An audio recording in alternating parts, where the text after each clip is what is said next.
Dans le nord, à Lille, l'hiver a une manière particulière de s'installer. Une humidité qui colle aux pierres, un ciel bas qui semble peser sur les façades, et ce vent qui traverse les rues, comme s'il cherchait une faille.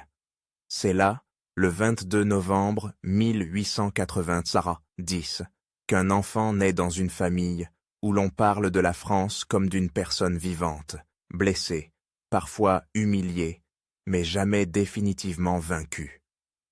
Charles de Gaulle grandit dans une maison où l'histoire n'est pas un décor, c'est une présence. On y lit, on y commente, on y juge. On y garde la mémoire de 1870, de l'Alsace-Lorraine perdue, de la défaite qui a laissé une cicatrice dans les conversations comme dans les cartes de géographie. Son père, Henri de Gaulle, enseigne, transmet, exige. Il y a dans cette éducation une discipline de l'esprit, une rigueur presque monastique, et en même temps une sorte de romantisme national, la France comme destin, comme mission, comme grandeur à reconquérir. Le jeune Charles n'est pas un enfant expansif. Il observe, il retient, il se tient déjà un peu à distance, comme s'il apprenait très tôt que la distance donne de la hauteur. Il lit beaucoup, il écrit, il s'imprègne d'une langue qui n'est pas seulement un outil, mais une armure. Les mots, chez lui, ne seront jamais neutres. Ils seront des armes, des drapeaux, des remparts. Dans la France de la Belle Époque, où l'on croit encore au progrès tranquille, où les expositions universelles brillent et où les cafés débordent de journaux, il y a aussi une autre France, plus inquiète, plus tendue, celle des rivalités européennes, des alliances, des états-majors qui calculent, des nationalismes qui montent. Et dans cette France-là, l'armée n'est pas seulement une institution, c'est une promesse de revanche, une école de caractère, un pilier de l'État. Quand il choisit la carrière militaire, ce n'est pas un caprice, c'est une ligne droite.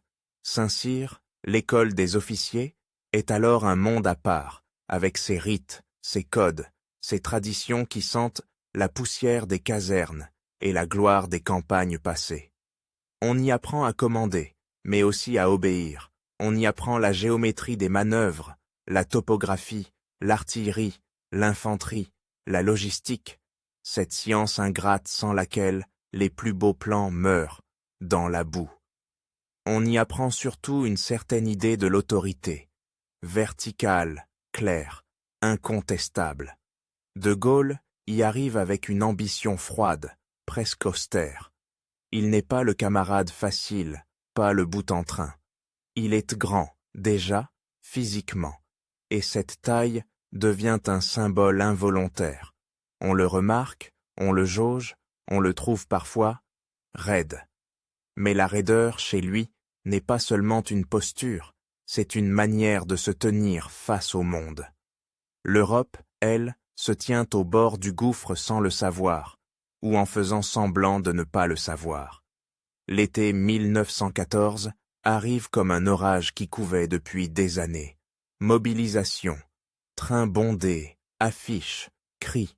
Les hommes partent avec des fleurs au fusil dans l'imaginaire collectif.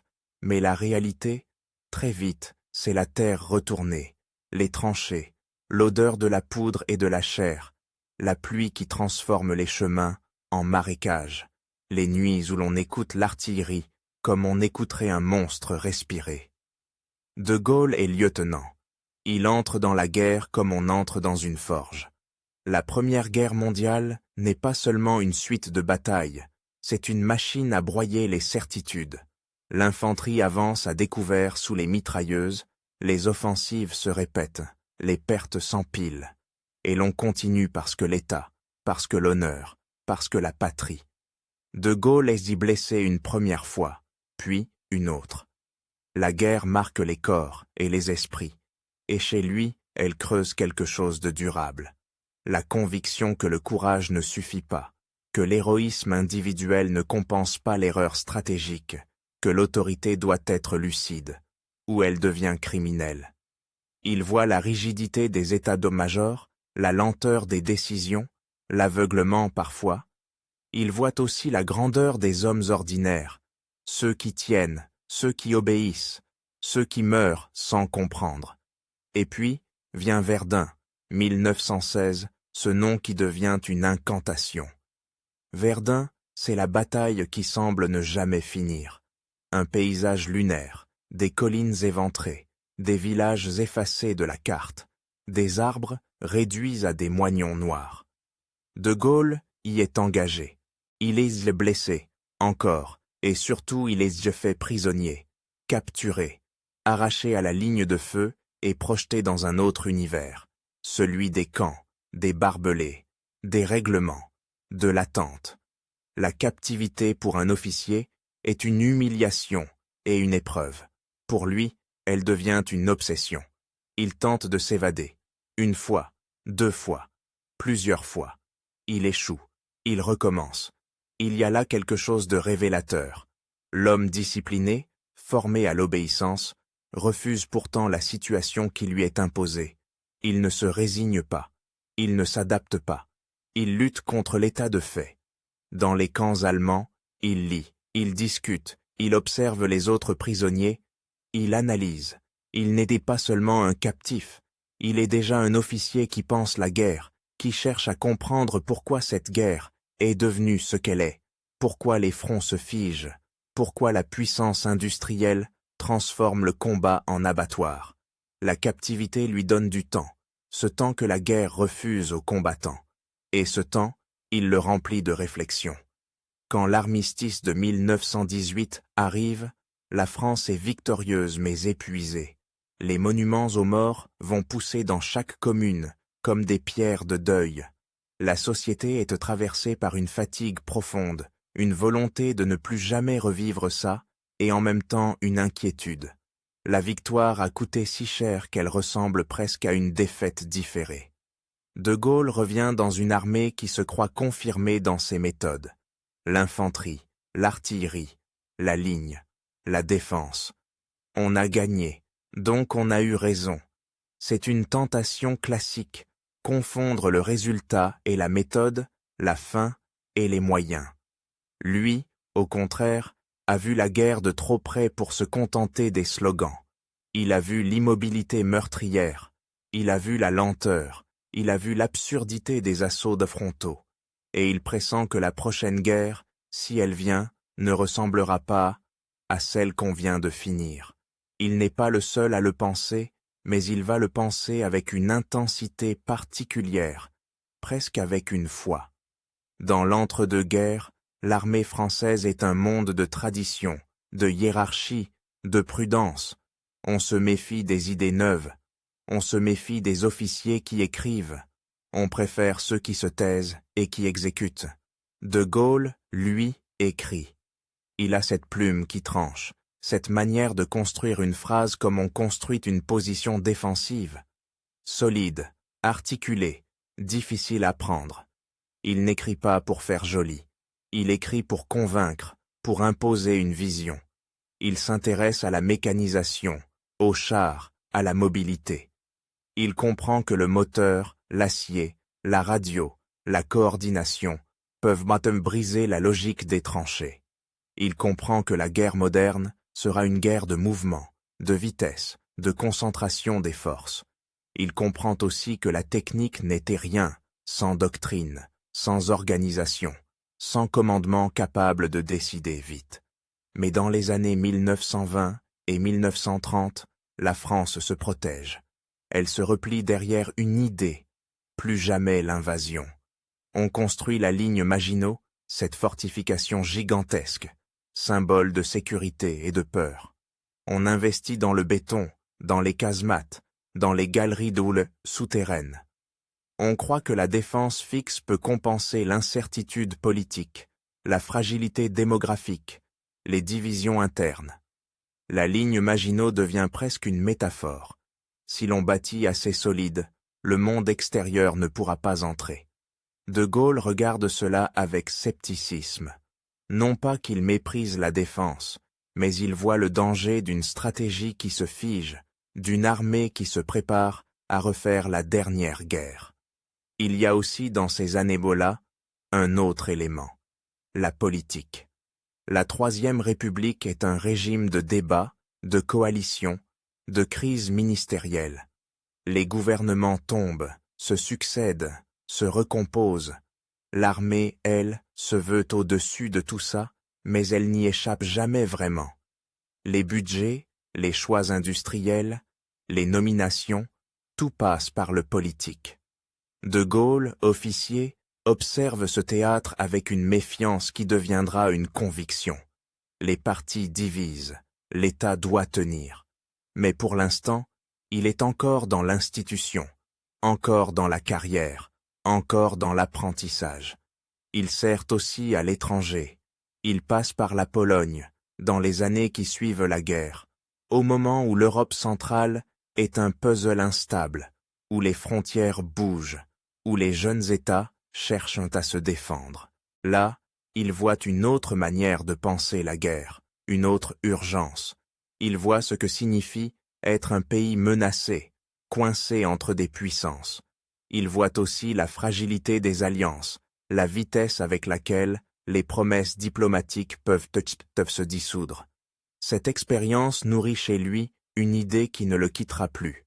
Une nation ne peut compter que sur elle-même, ou du moins, elle doit être capable de se tenir debout même quand les autres hésitent. Dans l'armée française, il gravit les échelons, mais il n'est pas un officier comme les autres. Il a des protecteurs, des admirateurs, mais aussi des ennemis. Il a cette manière de ne pas se fondre dans le moule. Il est discipliné, oui, mais il est indocile dès qu'il juge la hiérarchie aveugle. Il respecte l'institution, mais il refuse la routine intellectuelle. Et cela, dans une armée où l'on valorise la conformité, se paie. On le trouve arrogant, on le trouve trop sûr de lui, on le trouve trop littéraire, trop politique déjà, peut-être. Il publie, il défend l'idée d'une armée professionnelle, mécanisée, capable d'intervenir vite, de frapper fort, de manœuvrer. Il insiste sur la concentration des chars, sur l'usage offensif des blindés, sur la coordination avec l'aviation. Il ne s'agit pas seulement de posséder des machines, mais de les employer autrement. Or, en France, les chars existent, mais on les disperse, on les attache à l'infanterie comme soutien, on les pense comme un outil parmi d'autres, pas comme le cœur d'une stratégie. De Gaulle voit là une erreur qui, si la guerre revient, coûtera cher. Le paradoxe, c'est que l'homme qui parle d'autorité, de commandement, de discipline, se retrouve marginalisé par l'autorité, freiné par le commandement, suspecté par la discipline. Il est à la fois dedans et dehors. Officier de carrière, mais déjà isolé. Théoricien, mais pas écouté. Et pourtant, il continue. Il continue parce qu'il croit à ce qu'il dit, et parce qu'il a cette capacité rare. Penser contre l'inertie. Les années 1930 s'assombrissent. La crise économique frappe, les tensions sociales montent, les extrêmes politiques gagnent du terrain. En Allemagne, Hitler arrive au pouvoir.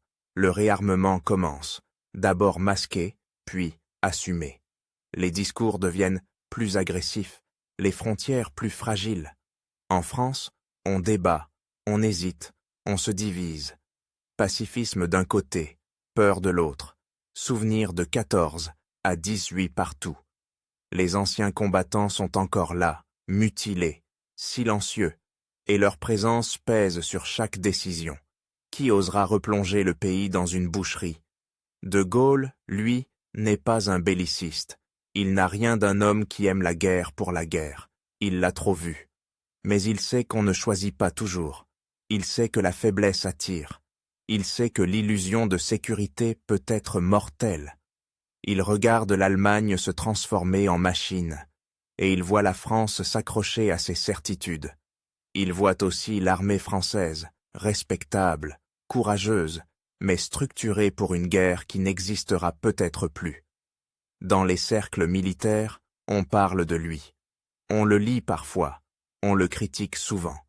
Il n'est pas au centre, il n'est pas dans les postes les plus prestigieux, il n'est pas dans la lumière, mais il accumule quelque chose de précieux, une cohérence, une vision, une manière de relier la technique, la stratégie, l'État.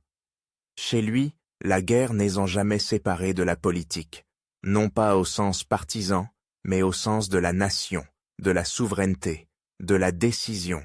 Il comprend que la guerre moderne est totale, qu'elle engage l'économie, l'industrie, la morale, la communication. Il comprend que le commandement doit être capable de parler au pays, de donner un sens, de tenir. Et il y a cette voix, déjà, même avant la radio de Londres.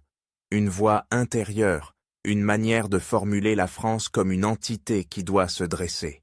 Il n'est pas encore l'homme des balcons, l'homme des foules. Il est l'homme des bureaux, des casernes, des livres, des rapports. Mais il se prépare sans le savoir à un autre rôle. Parce que la pensée, chez lui, n'est pas un luxe, c'est une préparation. À la veille de la Seconde Guerre mondiale, il est colonel. Il n'est pas un maréchal, pas un général d'armée, pas un chef d'état-major. Il est encore, en apparence, un rouage, mais un rouage qui grince, qui résiste, qui veut entraîner la machine dans une autre direction. Il a plaidé pour des divisions cuirassées autonomes, pour une force mobile, capable de répondre à une percée, de contre-attaquer, de reprendre l'initiative. Il a plaidé pour une modernisation doctrinale. Il a plaidé, en somme, pour que la France cesse de se préparer à être assiégée et se prépare à manœuvrer. La France, pourtant, reste attachée à l'idée de la défense. On croit à la barrière, au front continu, à la mobilisation lente mais massive. On croit que le temps jouera pour elle, que l'économie alliée, que la supériorité morale, que la mémoire de 1910 lui suffiront. De Gaulle voit le danger. Si l'ennemi frappe vite, si l'ennemi perce, si l'ennemi désorganise, alors la masse mobilisée peut devenir une foule en marche, une armée sans direction, un État qui vacille. Il y a dans cette période une solitude qui s'installe, solitude de l'officier qui pense autrement, solitude de l'homme qui n'appartient pas au clan, solitude aussi d'un tempérament. De Gaulle n'est pas fait pour les compromis faciles, pour les sourires de couloir, pour les alliances de circonstances. Il est fait pour la ligne droite, pour la verticalité. Cela impressionne, cela agace, cela isole. Et pourtant, cette solitude n'est pas stérile. Elle forge une posture.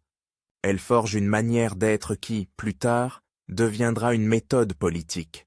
Se tenir au-dessus, se tenir à distance, parler au nom de quelque chose de plus grand que les querelles immédiates. Pour l'instant, ce n'est encore qu'un trait de caractère, un style d'officier. Mais le style, parfois, précède le destin. Quand la guerre éclate en 1939, la France entre dans ce qu'on appellera la boute drôle de guerre. On attend, on se regarde, on se retranche. Les soldats sont mobilisés, les familles vivent dans l'angoisse. Mais le front reste silencieux. Silence trompeur. Silence qui endort. De Gaulle, lui, n'est pas endormi. Il sait que l'attaque viendra, et il sait qu'elle viendra autrement. Il sait que l'Allemagne a appris, qu'elle a intégré la vitesse, la coordination, la surprise. Il sait que la guerre sera une affaire de jours, peut-être, pas de mois. Dans les états-majors, on continue de raisonner en termes de lignes, de secteurs, de couverture. On parle de la Belgique, des Ardennes, des plans. De Gaulle, avec sa doctrine de mouvement, apparaît comme un homme qui dérange. Mais quand la catastrophe de 1940 se profile, quand les blindés allemands percent, quand la manœuvre foudroyante se déploie, ces idées cessent quand d'être des théories, elles deviennent des avertissements. Il est encore trop tôt pour le voir comme une figure nationale. Il n'est pas encore l'homme du 18 juin. Il est un officier qui a été blessé, capturé, humilié, qui a tenté de s'évader, qui a appris la patience et l'obstination derrière des barbelés. Il est un lecteur et un écrivain dans une institution qui préfère les exécutants. Il est un patriote formé dans le culte de l'État, mais déjà prêt à désobéir si l'État se trompe de chemin. Il est un homme qui croit à la grandeur, mais qui sait que la grandeur se paie en décisions impopulaires, en solitude, en rupture. Et dans cette France qui s'avance vers l'abîme sans vouloir le regarder, il y a ce détail presque physique, la hauteur. De Gaulle est un grand, on l'a dit, mais la hauteur qui compte est ailleurs. Elle est dans la manière de se projeter au-delà de l'instant, de penser la guerre comme un système, de penser la nation comme une continuité.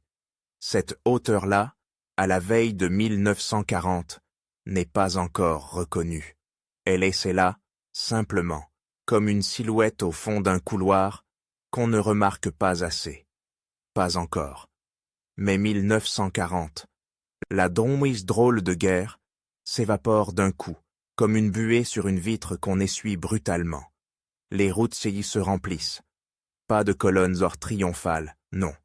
Des charrettes, des voitures surchargées, des bicyclettes, des matelas ficelés, des cages à oiseaux, des enfants qui pleurent, des vieillards qui regardent derrière eux sans comprendre comment un pays peut se défaire en quelques jours.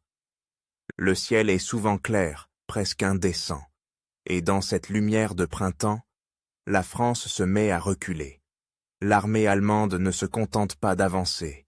Elle traverse, elle coupe, elle désorganise. Les blindés filent, l'aviation frappe, les communications sautent, les états-majors perdent mais le fil. On avait imaginé une guerre de position, une guerre de ligne. On reçoit une guerre de vitesse, une guerre de rupture, une guerre où l'initiative vaut plus que la masse, où la radio vaut plus que le courrier, où la décision prise à l'heure juste vaut plus que le plan parfait pris trop tard. Charles de Gaulle, colonel encore récemment, a obtenu le commandement d'une division cuirassée de réserve, la 4e DCR, une formation improvisée, assemblée dans l'urgence, avec des unités qui ne se connaissent pas, des matériels hétérogènes, des équipages parfois à peine entraînés ensemble. Ce n'est pas l'instrument rêvé par le théoricien des années de 30. C'est un outil brut, lourd, incomplet. Mais c'est un outil qui bouge, et dans une armée qui se fige, bouger devient déjà une forme de salut. Il y a, autour de lui, l'odeur d'huile chaude, de métal, de poussière. Les chars français, B1 bis, Saumur, Hotchkiss, sont puissants, souvent mieux blindés que leurs adversaires, mais ils sont gourmands, complexes, difficiles à ravitailler, et surtout ils sont pris dans une doctrine qui les a longtemps traités comme des auxiliaires. De Gaulle, lui, veut les concentrer, les lancer, frapper là où ça compte. Il n'a pas le temps de convaincre par des livres, il doit convaincre par le terrain. À Montcornet, le 17 mai, il attaque. Ce n'est pas une victoire, au sens classique, pas une bataille qui renverse la campagne. C'est un coup de poing, une tentative de reprendre l'initiative, de montrer qu'on peut encore mordre. Les chars avancent, prennent des positions, bousculent des colonnes, mais l'aviation allemande intervient, les antichars se mettent en place, les pertes montent, et l'on se replie. Pourtant, dans le chaos général, ce geste compte. Il compte parce qu'il était rare. Il compte parce qu'il était volontaire. Il compte parce qu'il ressemble à ce que De Gaulle répète depuis des années. La guerre moderne se gagne par la manœuvre, par la décision, par l'audace organisée. Quelques jours plus tard, à Abbeville, nouvelle tentative. Là encore, l'effort était réel, les combats sont durs, les unités se heurtent à une défense déjà consolidée. Là encore, l'effet stratégique limité. Mais le nom de Gaulle commence à circuler. Dans un pays où tout s'effondre, on cherche des visages qui tiennent. On cherche des hommes qui ne parlent pas comme des vaincus. Le gouvernement, lui, vacille. Paul Reynaud, président du Conseil, cherche une issue. Il y a les partisans de la poursuite du combat, ceux qui pensent que l'Empire, la flotte, les alliances permettent même de continuer. Et il y a ceux qui veulent l'armistice, au nom du réalisme, au nom de l'épuisement, au nom de la peur d'une guerre civile, au nom aussi d'une certaine idée de l'ordre. Dans cette atmosphère de fin du monde, les mots changent de poids. Honneur, responsabilité, sacrifice, peuple, État. Chaque camp les utilise, mais ils ne veulent plus dire la même chose. De Gaulle est appelé à Bordeaux, où le gouvernement s'est replié. Le 6 juin 1940, il est nommé sous-secrétaire d'État à la guerre et à la défense nationale. Nomination éclair, presque improbable. Un général de brigade à titre temporaire, promu dans l'urgence, propulsé dans un gouvernement qui se délite. Il a 49 ans. Il n'est pas un homme de parti. Il n'est pas un parlementaire. Il arrive avec son uniforme, sa raideur, sa certitude. Et il arrive surtout avec une idée fixe. La France ne peut pas se dissoudre dans un papier signé à l'ennemi. Il rencontre Churchill. Il découvre Londres, en guerre. Déjà. Les sirènes, les sacs de sable, les vitres protégées, les couloirs du pouvoir britannique où l'on parle vite, où l'on tranche, où l'on calcule. Churchill, lui, a cette énergie de bulldog, cette manière de transformer la catastrophe en défi.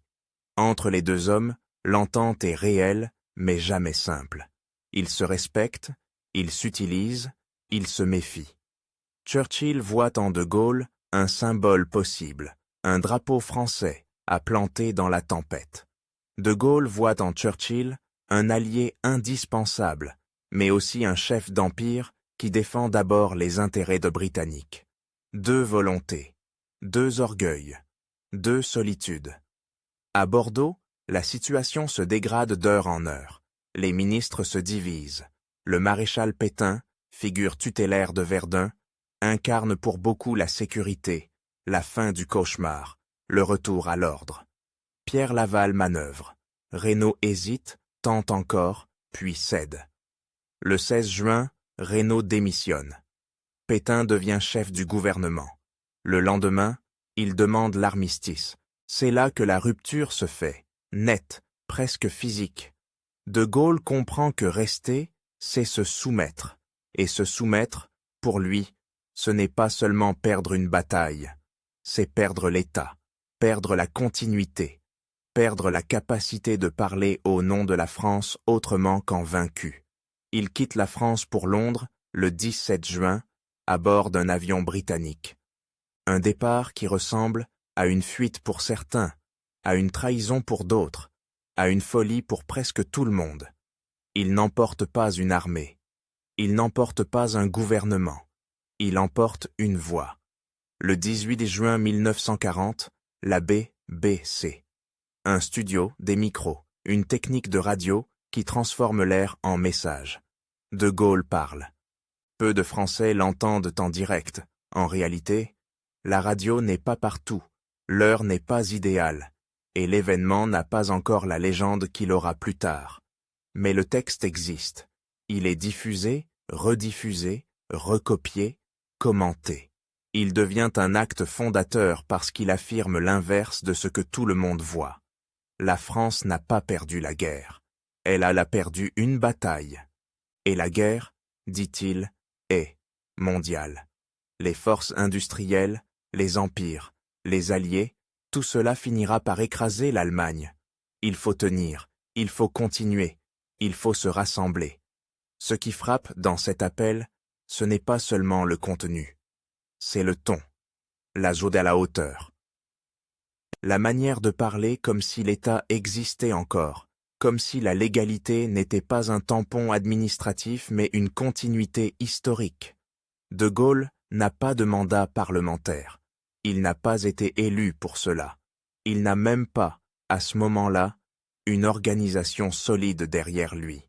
Et pourtant, il parle comme s'il incarnait quelque chose de plus durable que les gouvernements qui tombent. C'est un pari sur la nation, un pari sur le temps long. En face, Vichy s'installe. Le 10 juillet 1940, l'Assemblée nationale vote les pleins pouvoirs constituants à Pétain. La Troisième République s'efface. Le régime de Vichy se présente comme légal, comme issu d'un vote. Il se présente comme le bouclier. Il promet de protéger les Français, de préserver l'essentiel, de négocier avec l'occupant. Il parle de révolution nationale, de travail, famille, patrie. Il réorganise, il épure, il surveille. Et il collabore.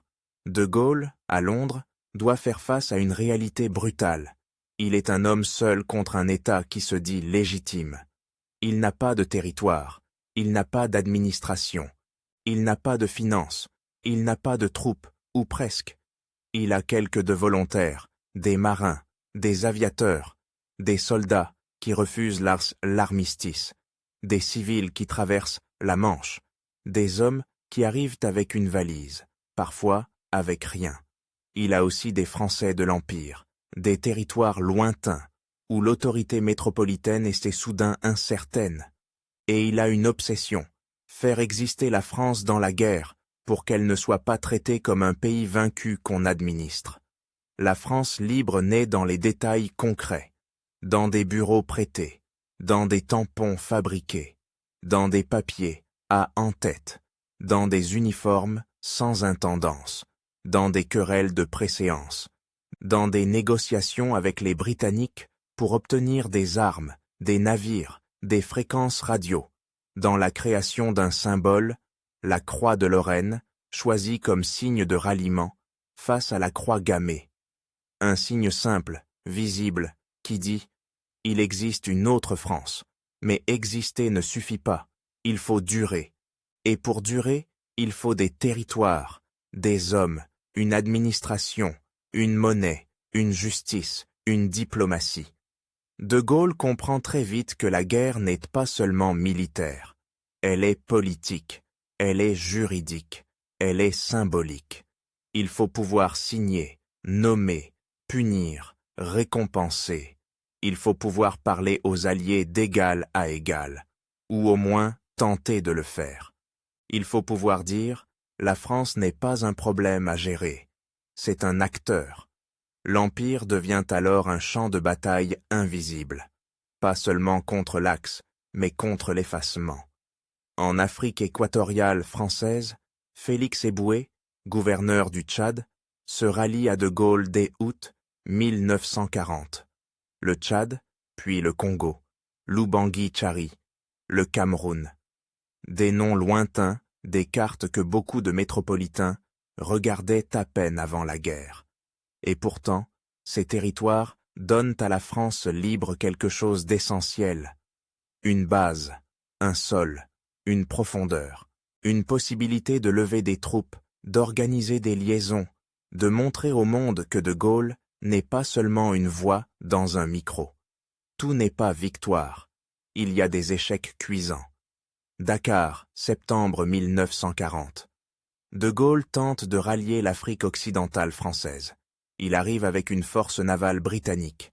Il espère un basculement. Il se heurte à la résistance des autorités vichistes, à des tirs, à une hostilité qui le surprend et le blesse. L'opération échoue. Et cet échec est plus qu'un revers militaire. C'est un rappel cruel que la France est divisée, que l'autorité de Vichy est réelle, que l'Empire n'est pas un bloc docile. Il y a aussi l'épisode de Syrie et du Liban, en 1941, où les forces de la France libre combattent, aux côtés des Britanniques, des troupes restées fidèles à Vichy. Français contre Français, sous un soleil dur, dans une poussière qui colle à la peau, avec cette sensation d'absurdité tragique. La guerre mondiale transforme la guerre civile en sous-produit. De Gaulle en sort renforcé, mais à quel prix? Moral. Il doit construire une légitimité en acceptant des combats fratricides, parce que l'enjeu n'est pas seulement un territoire, c'est la continuité de l'État. Pendant ce temps, à Londres, les relations avec les Alliés sont un exercice d'équilibriste. Churchill soutient De Gaulle, mais il veut le contrôler. Il veut éviter que le français ne devienne ingérable, qu'il ne compromette des arrangements, qu'il ne mette en danger des intérêts britanniques dans l'Empire. Et surtout, il y a Roosevelt. Le président américain se méfie de Gaulle. Il le trouve autoritaire, intransigeant, difficile. Il préfère traiter avec Vichy tant que cela semble utile, ou avec d'autres Français qu'il juge plus malléables. Les Américains pensent en termes d'efficacité, de logistique, de coalition. De Gaulle pense en termes de souveraineté, de dignité, de rang. Les deux logiques se heurtent, et pourtant, De Gaulle n'a pas le luxe de l'orgueil pur. Il dépend des alliés pour les armes, pour les transports, pour la reconnaissance. Il doit accepter des compromis sans donner l'impression de se soumettre. Il doit refuser sans se couper. Il doit dire non, mais un non qui ne le condamne pas à l'isolement total. C'est une gymnastique permanente, épuisante, où chaque phrase compte, où chaque communiqué est pesé comme un acte de gouvernement. La résistance intérieure, en France occupée, se développe dans un autre monde. Un monde de clandestinité, de papiers rares, d'encre qui bave, de messages codés, de rendez-vous dans des cafés où l'on ne commande pas trop, de regards qui se détournent, de portes qui se ferment doucement, des réseaux secrets, renseignements, évasion, sabotage, presse clandestine.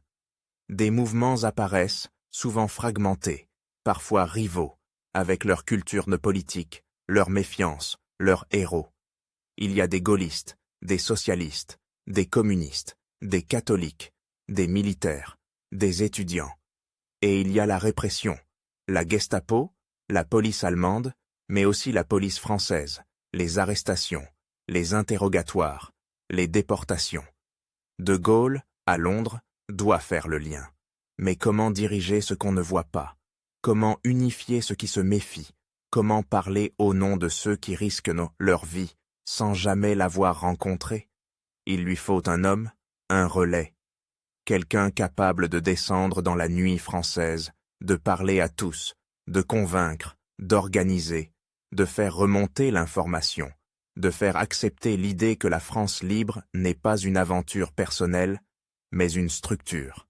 Cet homme, ce sera Jean Moulin, ancien préfet, révoqué par Vichy, marqué par la violence de 1940, envoyé par De Gaulle en mission en France en 1942.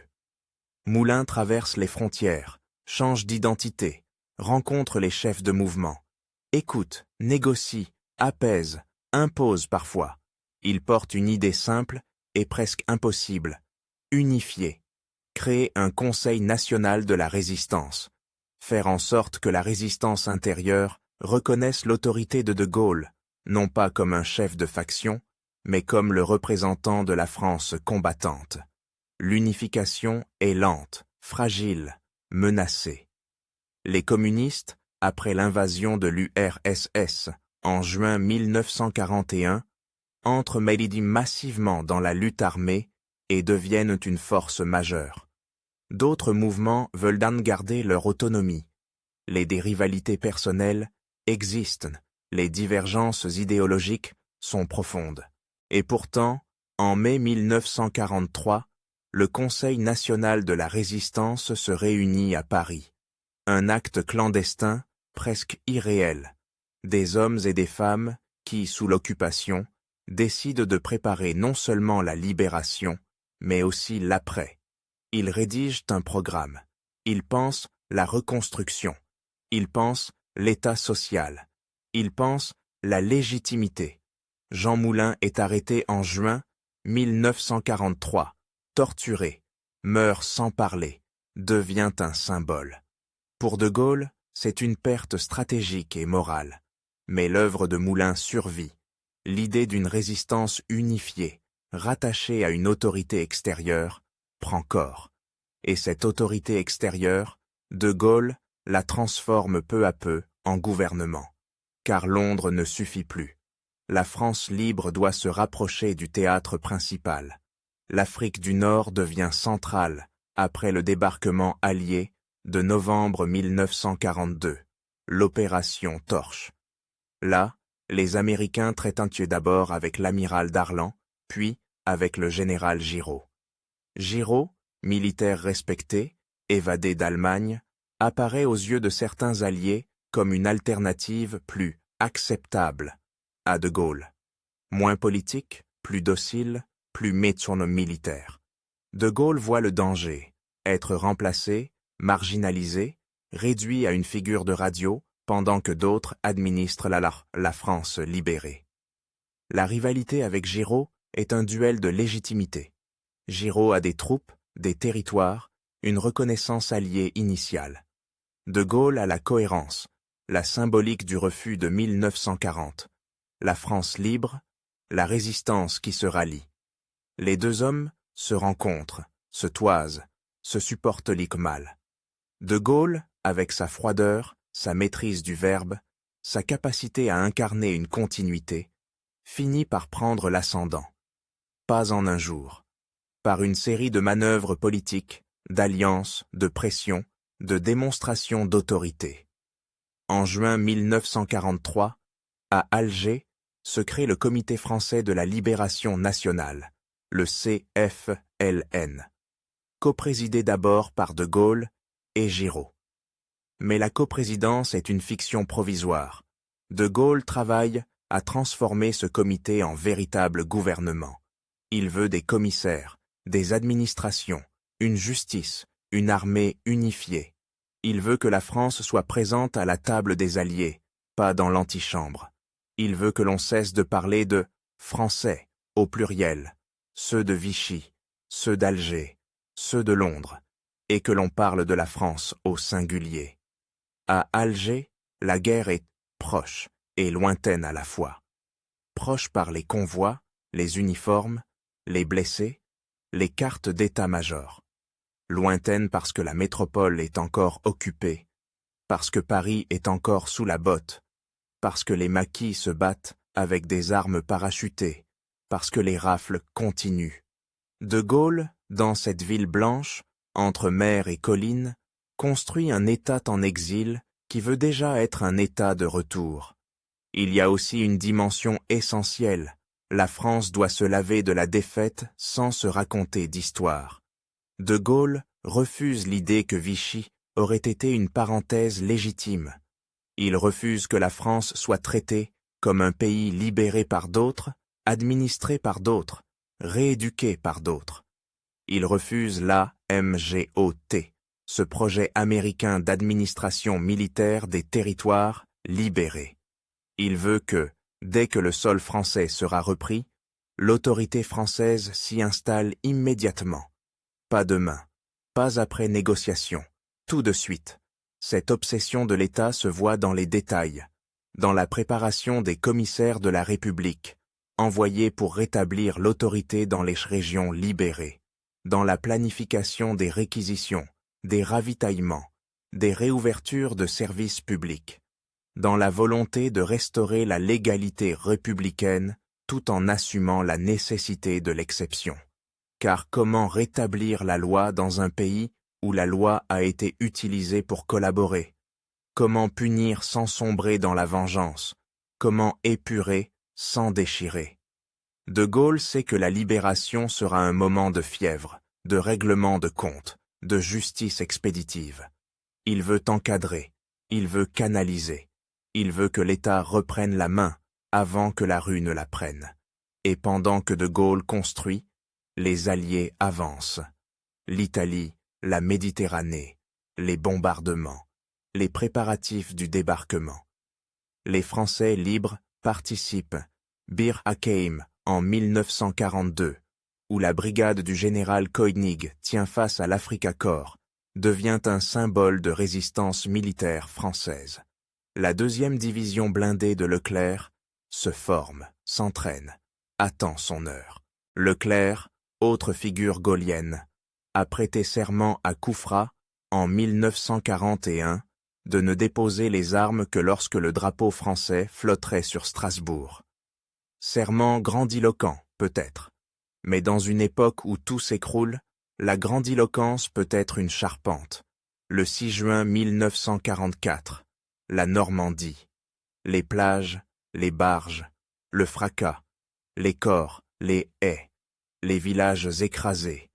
Les Alliés débarquent. De Gaulle n'est pas dans les premières vagues. il n'est pas le chef militaire de l'opération. Et c'est précisément ce qui l'inquiète. La libération de la France commence sans que la France, en tant qu'État, en soit le maître d'œuvre. Il doit donc imposer sa présence. Il doit apparaître. Il doit parler. Il doit incarner. Le 14 juin 1944, il met le pied sur le sol français, à Courseulles-sur-Mer, puis à Bayeux. Il prononce un discours. Il installe des autorités françaises. Il affirme que la République n'a jamais cessé d'exister. Formule capitale. Elle nie Vichy sans avoir besoin de le débattre. Elle rétablit une continuité juridique par la parole. Et la parole, chez De Gaulle, n'est pas un commentaire. C'est un acte. Les Américains et les Britanniques le trouvent difficile, encore.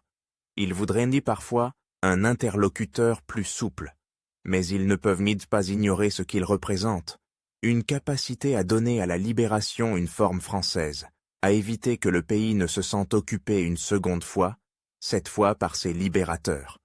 De Gaulle joue sur une corde sensible, la dignité nationale. Et cette corde, même chez ceux qui ne l'aiment pas, vibre. Août 1944. Paris. La ville est un théâtre où la faim et la fierté cohabitent. Les tickets de rationnement, les fils, les visages amaigris, les rideaux tirés. Et puis, soudain, l'insurrection, les barricades, les drapeaux tricolores qui ressortent des armoires, les coups de feu, les FFI, les policiers qui se rallient, les Allemands qui hésitent, les rumeurs qui courent plus vite que les voitures. De Gaulle veut que Paris se libère autant que possible par des Français pour des raisons militaires, politiques, symboliques. Il veut éviter que la capitale ne soit prise comme une ville ennemie, administrée ensuite par des forces étrangères. Il veut que l'État français y entre debout. Le 25 août, le général von Coltitz signe la reddition. La deuxième DB de Leclerc entre dans Paris, et De Gaulle arrive. Il descend les Champs-Élysées le 26 août, au milieu d'une foule compacte, exaltée, dangereuse aussi. On crie, on pleure, on chante. On tire parfois en l'air, on se bouscule. La joie est une marée. De Gaulle marche, grand, raide, comme s'il traversait non pas une avenue, mais une page d'histoire qu'il faut écrire sans trembler. Il y a des rafales, des coups de feu, des moments de panique. Il ne se jette pas à terre, il continue. La hauteur, encore. La hauteur comme méthode. À l'hôtel de ville, il prononce cette phrase qui claque comme un verdict. Paris outragé, Paris brisé, Paris martyrisé, mais Paris libéré. Et il ajoute, surtout, l'essentiel. Libéré par lui-même, libéré par son peuple, avec le concours des armées de la France, avec l'appui et le concours de la France tout entière, de la France qui se bat, de la seule France, de la vraie France, de la France éternelle. Dans la salle, ça résonne comme une cloche. Dehors, ça se propage comme une traînée de poudre. La formule est plus qu'un effet oratoire. Elle sert à recoudre un pays qui a vécu 4 ans dans la pénombre, les compromis, les silences, les accommodements, les héroïsmes minuscules et les lâchetés massives, à recoudre aussi une légalité, car si Paris est libéré par la seule France, alors il n'y a pas de vide, pas de parenthèse, pas de place pour une administration alliée, pas de place, surtout, pour l'idée que l'État français serait pudiné ailleurs que dans sa propre continuité. Le gouvernement provisoire de la République française s'installe. GPRF. 4 lettres sèches, administratives, presque modestes, mais derrière elles, une ambition énorme. Remettre l'État sur ses pieds. Rouvrir les ministères. Faire circuler des ordres qui soient obéis. Remettre des préfets dans les préfectures, des commissaires dans les commissariats, des juges dans les tribunaux. Réparer les voies ferrées, les ponts, les ports. Nourrir les villes. Réchauffer les appartements où l'on a brûlé des meubles pendant l'hiver. Et, en même temps, trancher dans la chair vive. l'épuration. La libération a son odeur, celle des papiers humides, des affiches collées à la hâte, des uniformes disparates, des cigarettes américaines, du vin qu'on ressort, des caves qu'on ouvre. Et puis une autre odeur, plus âcre, celle de la vengeance, les tontes publiques, les humiliations, les règlements de compte, les exécutions sommaires, les dénonciations qui changent banc de camp, la justice qui, parfois, ressemble à une foule. De Gaulle, lui, veut que l'État reprenne la main, vite, avant que la France ne se dévore elle-même. Il ne nie pas la nécessité de punir. Il refuse que la punition devienne un second effondrement. Alors on met en place des cours de justice, des chambres civiques. On juge, on condamne, on acquitte aussi, on cherche des preuves, on exhume des dossiers, on écoute des témoins qui tremblent, on confronte des récits qui se contredisent. Le maréchal Pétain sera jugé en 1945, condamné à mort, peine commuée en détention à perpétuité. Pierre Laval sera fusillé, d'autres passeront entre les mailles. Beaucoup, surtout, se fondront dans la foule. La France de 1944 à 1945 n'est pas un tableau en noir et blanc. C'est une photographie surexposée, où les contours bougent, où chacun tente de se replacer du bon côté de la lumière. Et pendant que l'on juge, il faut gouverner. Gouverner un pays ruiné. Les chiffres donnent le vertige. Infrastructures détruites, production industrielle effondrée, pénurie, rationnement qui continue longtemps après la fin des combats. Les les tickets bantu restent bien dans les poches, les files devant les boulangeries, les marchés noirs, les combines. Les trains roulent à le mal, le charbon manque, l'électricité saute. Dans les campagnes, on cache encore des réserves, on se méfie des réquisitions, on se souvient des Allemands, on se souvient aussi des Français en uniforme qui venaient te prendre. De Gaulle préside un gouvernement où cohabitent des forces politiques qui, hier encore, se regardaient en chiens de faïence, parfois armes à la main. Les communistes, auréolés de leur rôle dans la résistance et de la victoire soviétique, sont puissants. Les socialistes reviennent. Les démocrates chrétiens du MRP s'imposent. Les radicaux existent encore. Et De Gaulle, au-dessus, ou plutôt à côté, comme s'il refusait d'être un chef de parti parmi d'autres. Il parle au nom de l'État, pas d'une coalition. Il veut que l'État soit le point fixe et les partis des variables. Il y a des décisions lourdes, structurantes, qui s'enchaînent dans ce moment de reconstruction. Nationalisation. Renault, sanctions symboliques et industrielles, après l'accusation de collaboration. Les grandes banques de dépôt, les assurances, l'énergie avec EDF et GDF, les charbonnages. On crée la sécurité sociale en 1945, dans l'esprit du programme du Conseil national de la résistance, protéger contre la maladie, la vieillesse, les accidents du travail. On rétablit la République, on réorganise l'administration, on tente de remettre de l'ordre dans la monnaie, dans les prix, dans les salaires. Et l'on accorde le droit de vote aux femmes. Ordonnance d'avril 1944, premières élections, où elles votent en 1945. La France change, profondément, pendant que De Gaulle, paradoxalement, se présente comme l'homme de la continuité. Mais la continuité, chez lui, n'est pas celle des habitudes parlementaires. C'est là que la tension monte, jour après jour, dans les couloirs du pouvoir. De Gaulle a vécu 1940 comme une leçon brutale. Un régime peut être légal et impuissant. Il peut voter, discuter, se diviser et s'effondrer quand la décision doit être prise. Il a vu la Troisième République finir dans un vote de plein pouvoir. Il a vu l'État se dissoudre dans la défaite. Il ne veut plus de cela. Il veut un exécutif fort, stable, capable de durer, capable de trancher.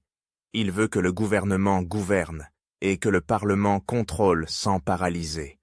Or, à la Libération, La France doit se donner des institutions. On élit une assemblée constituante en octobre 1945. Les débats reprennent, les commissions, les amendements, les équilibres. La politique redevient ce qu'elle sait faire. Compter, négocier, combiner. De Gaulle regarde cela avec une méfiance presque physique. Il parle du « régime des partis » comme d'une maladie chronique, une fièvre qui revient toujours, qui affaiblit l'État, qui transforme l'intérêt national en somme de tactique. Le 20 janvier 1946, il démissionne. Geste sec, geste spectaculaire. Il quitte la présidence du gouvernement provisoire parce qu'il refuse la direction que prend la future Constitution, trop parlementaire à ses yeux, trop dépendante des coalitions, trop fragile. Il ne veut pas être un chef de gouvernement prisonnier d'alliances changeantes, obligé de mendier des majorités, de céder sur l'essentiel pour survivre une semaine de plus. Il préfère partir, se retirer, laisser les partis faire leur expérience. C'est un départ qui surprend une partie du pays. On sort à peine de la guerre, on a besoin de repères, et l'homme du 18 juin s'en va, comme s'il refermait une porte derrière lui. Il ne disparaît pas pourtant. Il s'installe à Colombey-les-Deux-Églises, en Haute-Marne, dans cette maison de la Boisserie, qui deviendra un décor mental de la France gaulienne. Un village, des champs, une église, des routes étroites, des hivers durs, une solitude choisie. Là, il écrit, il réfléchit, il observe, il attend. La 4e République naît malgré tout. Après un premier projet constitutionnel rejeté par référendum en mai 1946, un second est adopté en octobre. Un régime parlementaire, avec un président de la République au pouvoir limité. Un président du Conseil dépendant de majorités instables. Sur le papier, on veut éviter les dérives autoritaires. Dans la pratique, on fabrique une mécanique délicate, sensible aux secousses. De Gaulle, lui, n'est plus aux commandes, mais il n'a pas renoncé à l'idée que l'État doit être au-dessus des combinaisons.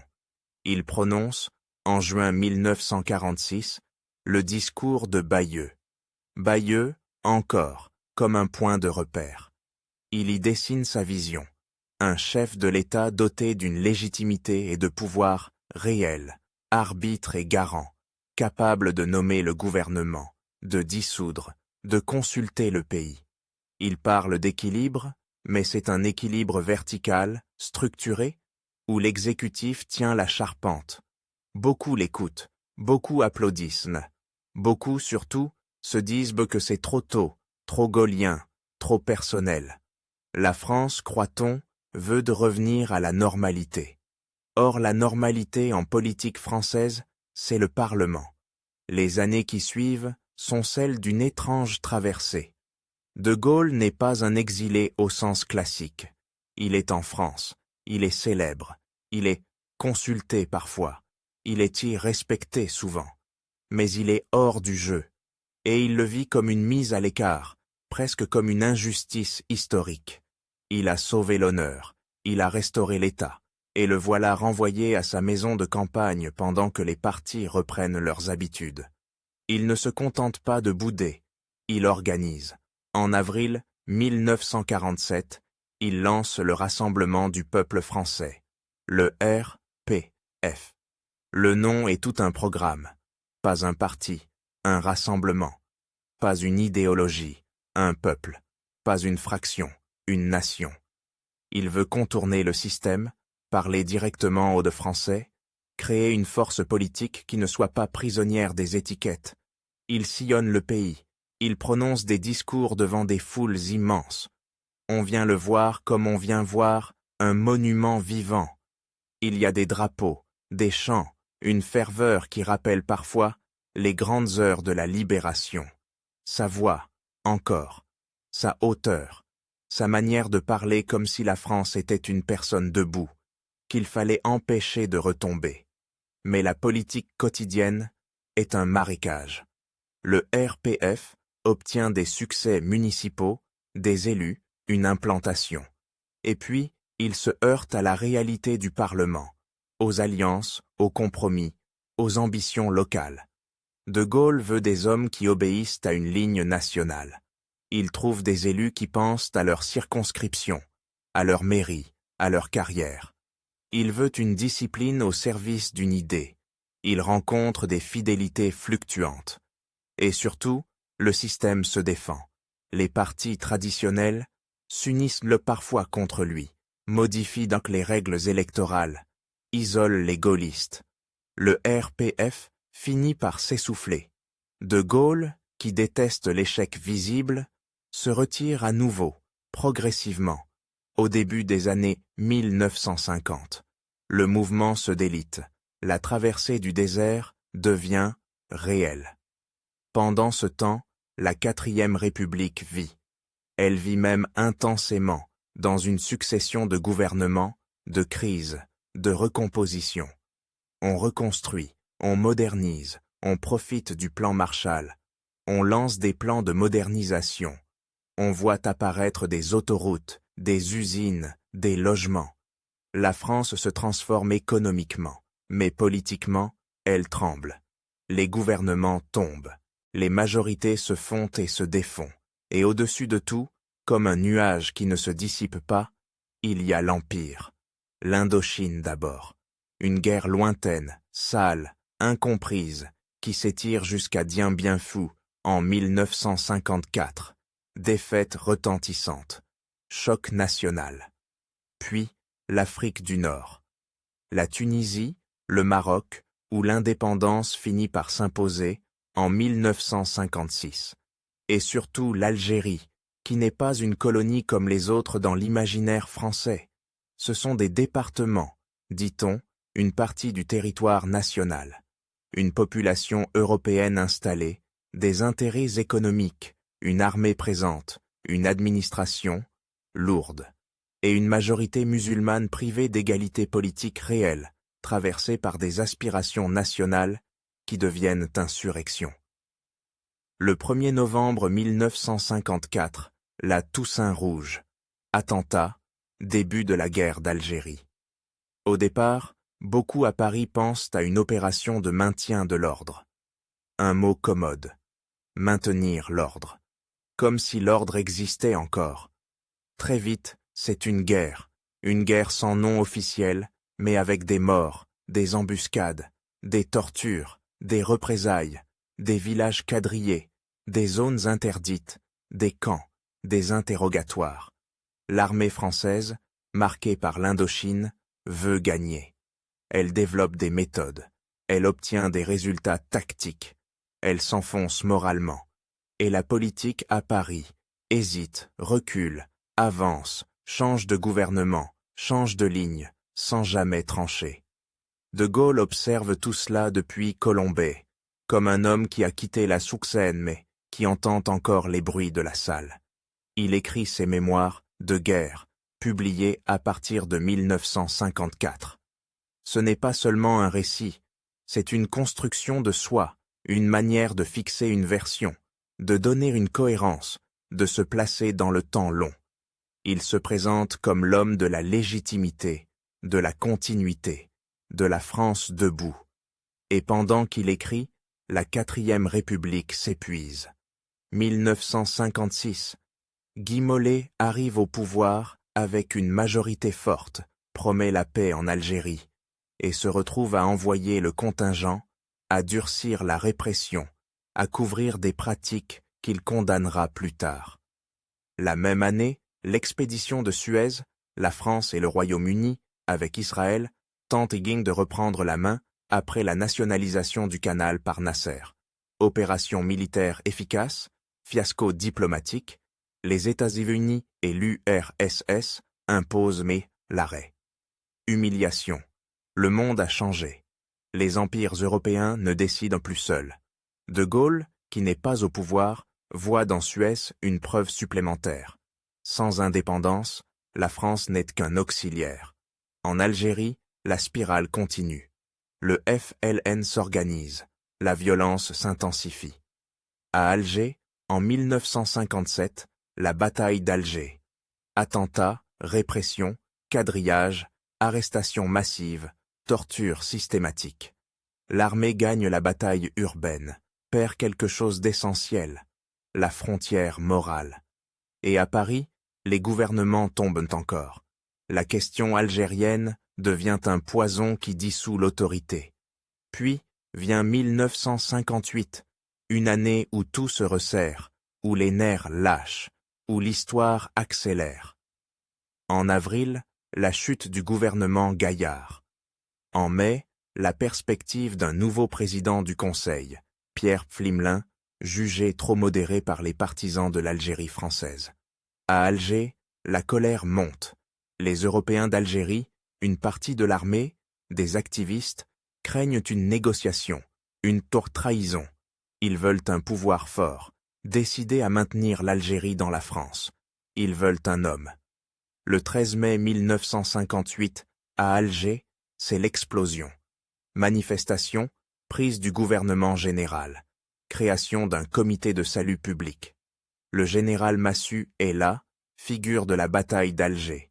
On parle de sauver l'Algérie, de sauver la France. On évoque un débarquement sur la métropole, l'opération Résurrection, si Paris ne cède pas. La menace d'un coup de force militaire plane, lourde, concrète. La 4e République vacille au bord d'un précipice, céder à l'armée, ou perdre l'Algérie, ou sombrer dans une guerre civile. Et De Gaulle, à Colombey, sort du silence. Il prononce, le 15 mai, une phrase calculée qui fait l'effet d'une allumette dans une pièce pleine de gaz. Il se dit, prêt à assumer les pouvoirs de la République. Formule prudente, presque juridique, les pouvoirs de la République. Pas ceux d'un comité d'Alger, pas ceux d'une junte. Il se place du côté de la légalité, tout en profitant de la rupture qui se prépare. Il marche sur une ligne fine, dangereuse, apparaître comme le recours, sans être le complice. À Paris, les responsables politiques comprennent qu'ils n'ont plus beaucoup de cartes. La peur d'un putsch, la peur d'une guerre civile, la peur de voir l'armée débarquer en Corse, ce qui arrive le 24 mai avec l'opération Corse, prise de l'île sans résistance. Tout cela pousse vers une solution. De Gaulle devient l'issue la moins mauvaise. Le 29 mai, le président René Coty fait appel à lui en le présentant comme le plus illustre des Français.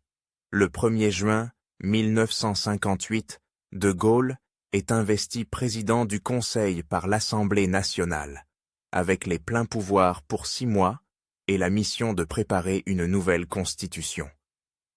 Le paradoxe est là, dans la texture même des événements.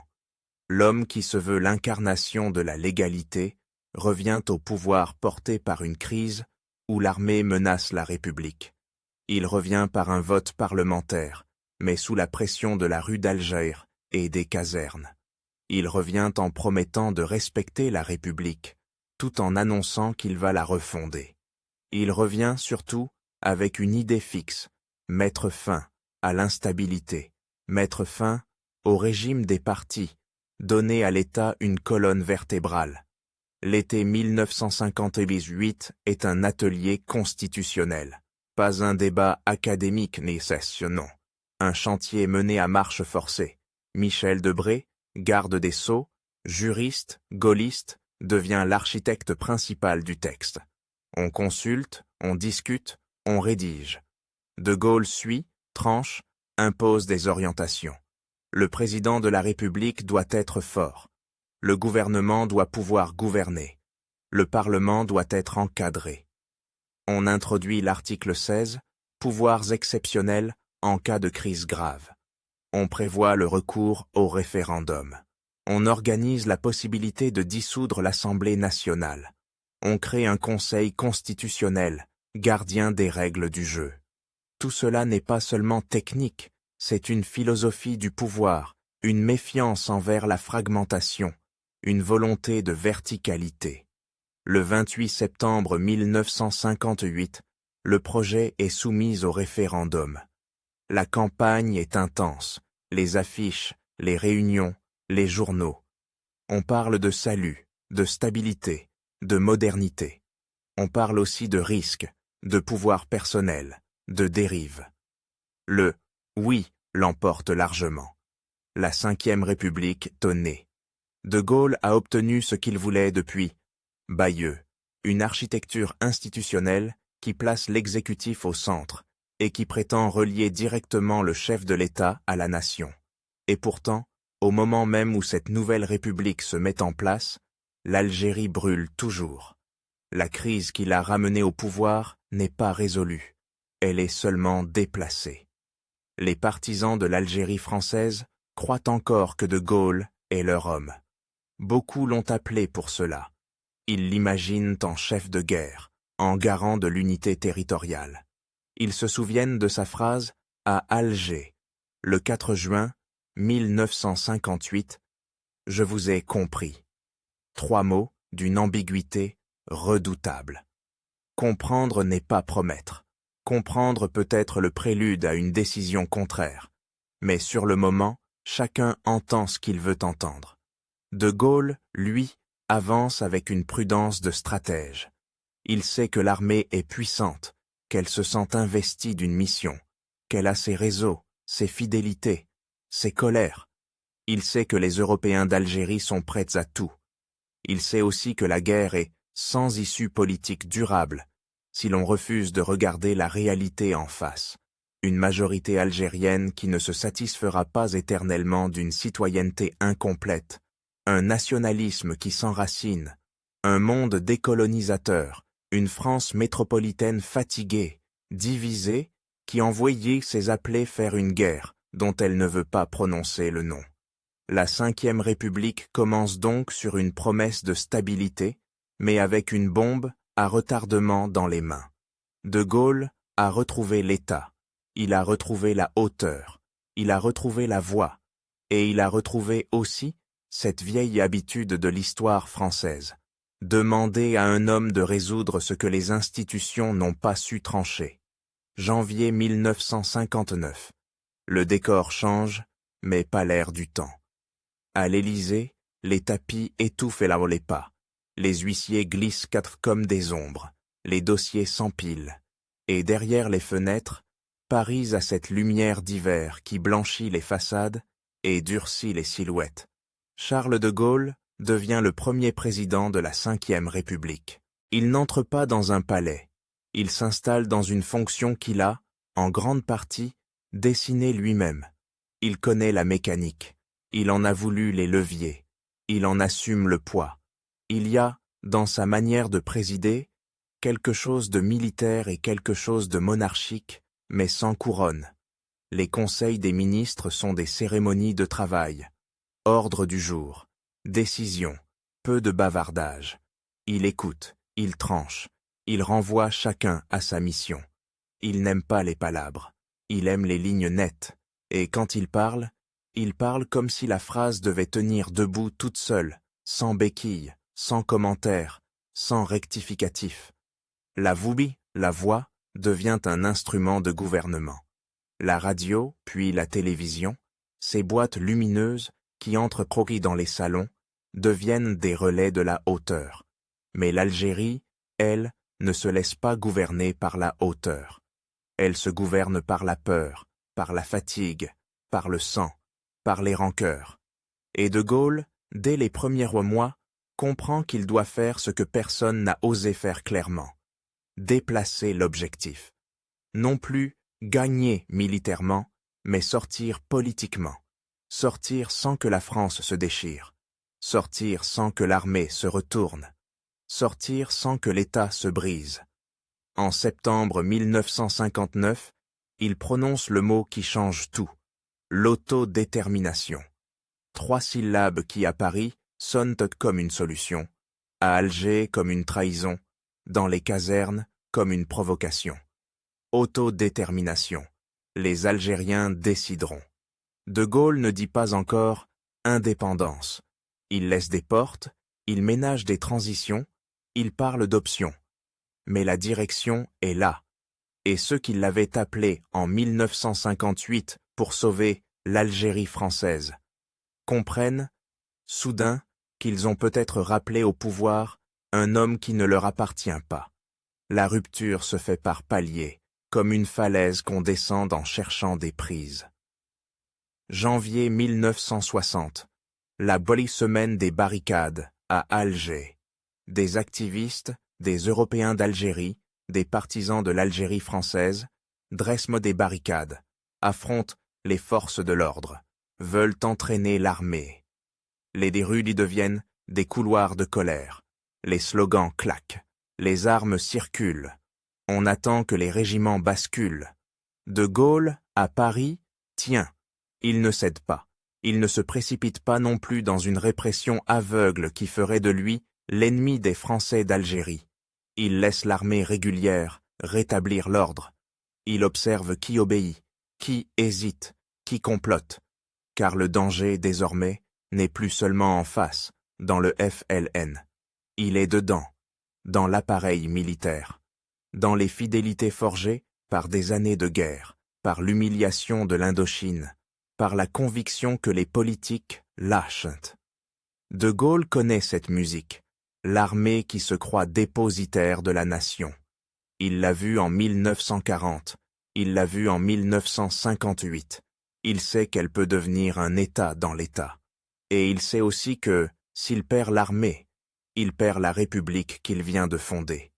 Avril 1961, le putsch des généraux. 4 noms qui pèsent comme du métal. Tchallé, Jouot, Zeller, Salan. À Alger, il tente de prendre le contrôle, de renverser la politique de Paris, de forcer la main au pouvoir. C'est une scène presque irréelle, des officiers supérieurs, auréolés de leur campagne, persuadés d'agir pour l'honneur, se dressent contre le chef de l'État. Et ce chef de l'État est un général plus ancien, plus haut, plus symbolique. La France retient son souffle. De Gaulle répond par la baisse voix. Le 23 avril, il apparaît à la télévision en uniforme, celui de 1940, comme un rappel visuel. C'est moi, c'est l'État, c'est la continuité. Il parle de « quartéron de généraux en retraite ». L'expression est cinglante, presque méprisante, et elle vise à réduire l'événement. Pas une armée, pas une nation, un quartéron. Il appelle les soldats à désobéir aux putschistes. Il appelle les Français à la résistance civique. Et il y a, dans cette séquence, un moment décisif. L'État, cette fois, ne s'effondre pas. Les unités hésitent, certaines suivent, beaucoup attendent. Puis, la tentative se délite. Le putsch échoue en quelques jours. Mais l'échec du putsch ne ramène pas la paix. Il libère une autre violence. L'OAS, Organisation Armée Secrète, se radicalise. Attentats, assassinats, bombes, intimidations, une guerre dans la guerre. Une guerre contre l'État français, menée au nom de l'Algérie française. De Gaulle devient une cible. On tente de le tuer. Plusieurs fois. La plus célèbre, la plus cinématographique, la plus glaçante. Le petit Clamart. Août 1962. Une route, une déesse présidentielle, des rafales, des vitres qui éclatent, des pneus crevés. Et la voiture qui file malgré tout, grâce à sa tenue de route, grâce au sang-froid du chauffeur, grâce à une part de hasard. De Gaulle, impassible en apparence, sort vivant. La République aussi. Entre-temps, la négociation avance, lentement, douloureusement. Les contacts avec le FLN, les discussions, les interruptions, les reprises. On parle de cessez-le-feu, de garanties, de minorités, de bases de militaires, de pétrole saharien. On parle, surtout, de la fin d'un monde. Mars 1962. Accord d'Évian. Cessez-le-feu. Référendum en France métropolitaine. Approbation massive. Puis, référendum en Algérie. L'indépendance. Juillet 1962. L'Algérie devient indépendante. Et là, un autre drame, immense, se déploie dans les ports, sur les routes, dans les gares. L'exode des pieds-gouis noirs. Des familles entières quittent en quelques semaines ce qu'elles considéraient comme leur pays. valises, matelas, cages d'oiseaux, papier froissé, enfants qui pleurent, adultes qui se taisent.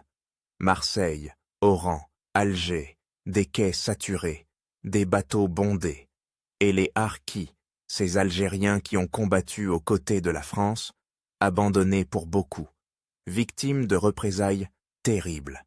La décolonisation, chez De Gaulle, n'est pas une abstraction stratégique, c'est une déchirure humaine, une cicatrice nationale.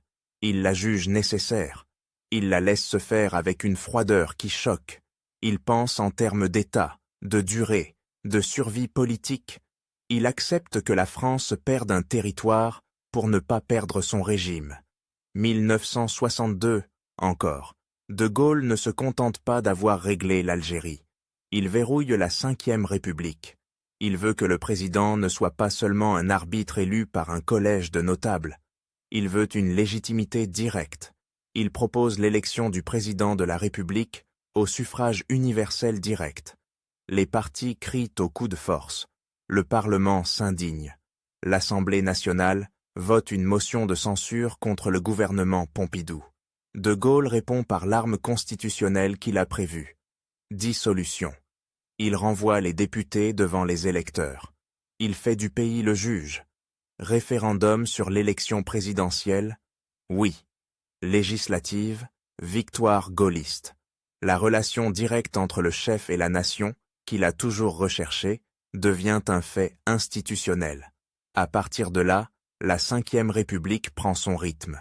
De Gaulle gouverne avec Georges Pompidou, Premier ministre solide, pragmatique, moins lyrique, plus gestionnaire, mais loyal.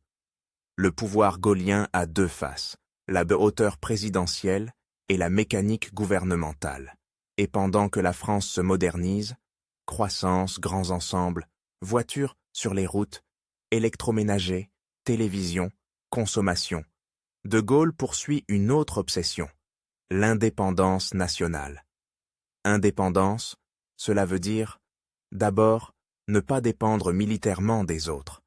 La dissuasion nucléaire, la boule force de frappe. Une idée qui coûte cher, qui suscite des critiques, mais qui, pour lui, est la clé de la souveraineté dans un monde bipolaire. La France doit pouvoir dire non. Non à Moscou, non à Washington.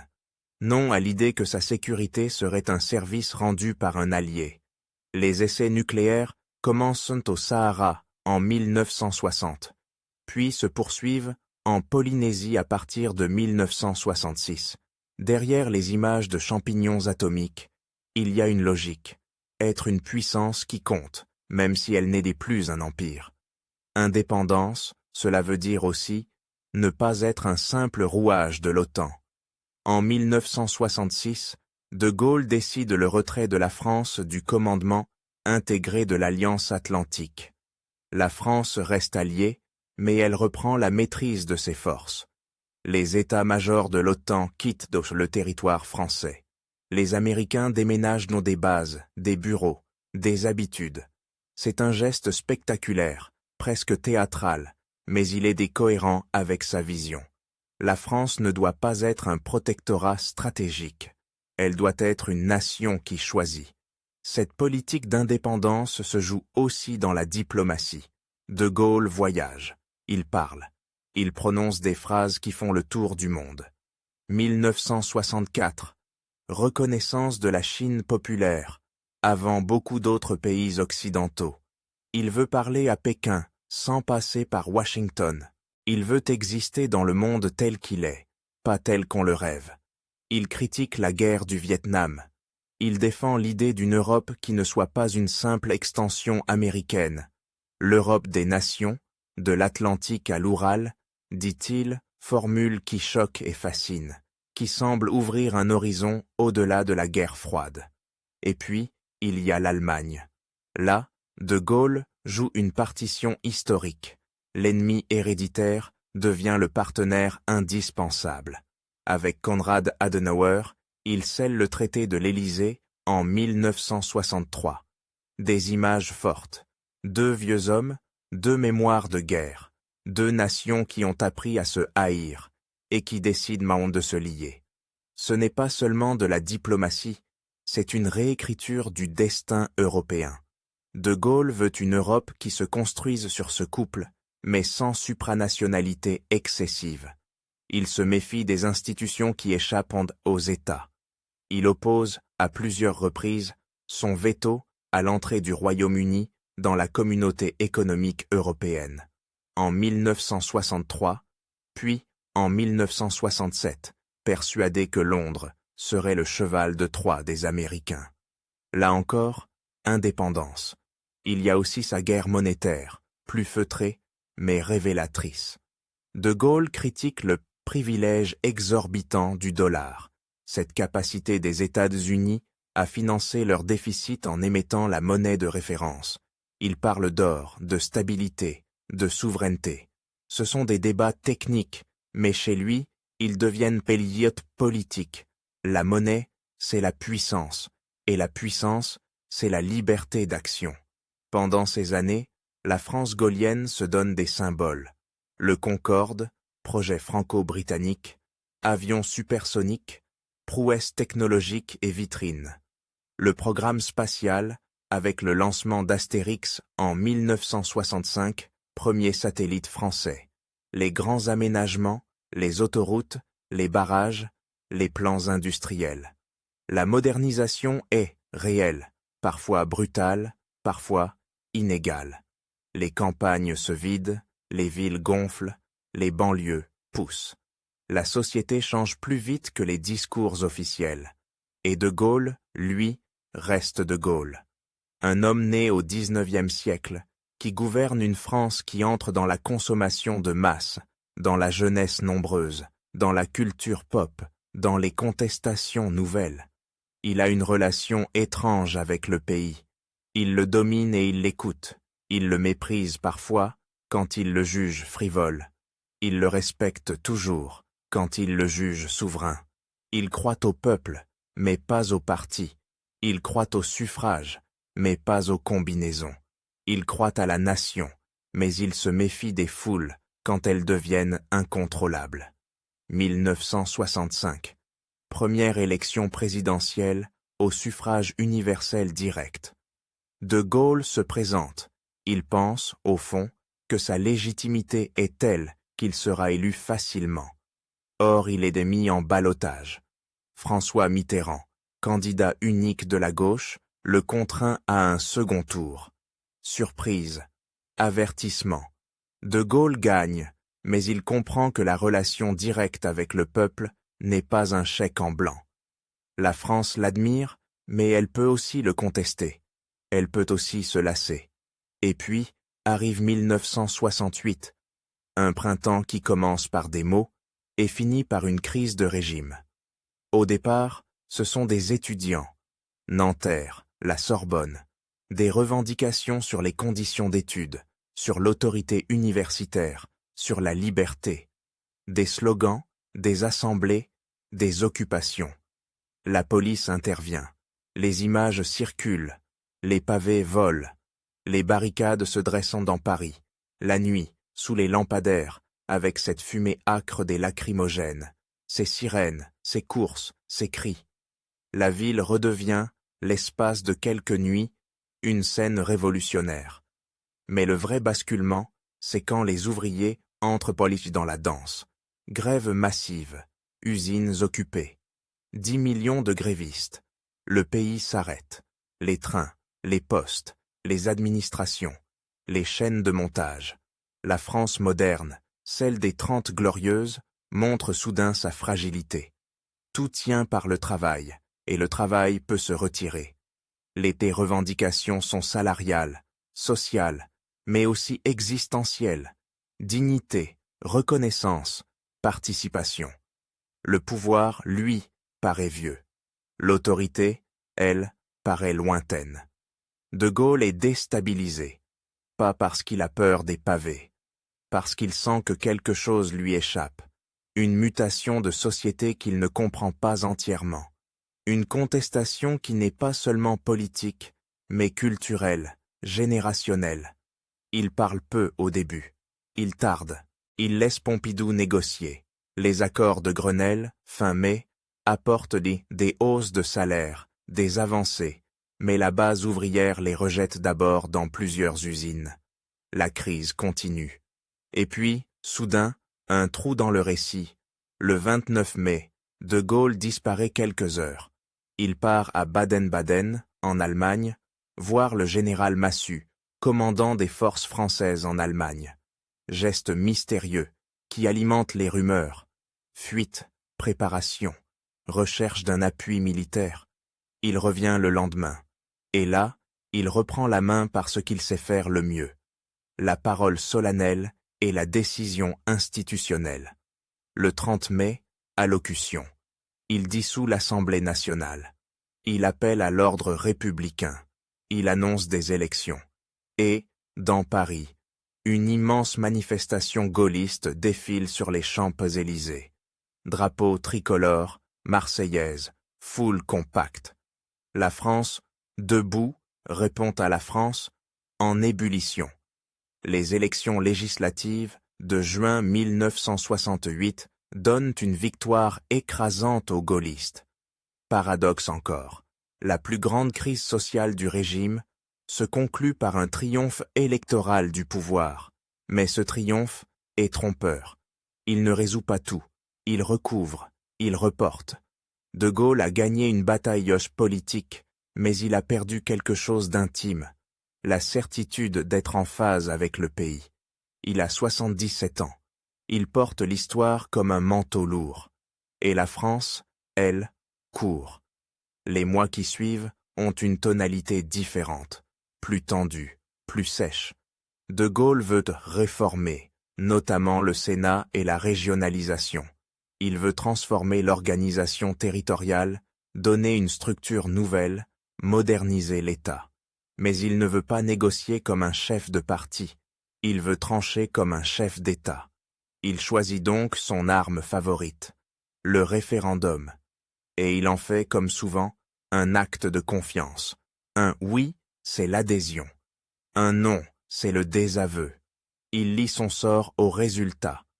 Avril 1969, campagne moins passionnée que celle de 1958, moins dramatique que celle de 1962, mais chargée d'une fatigue diffuse.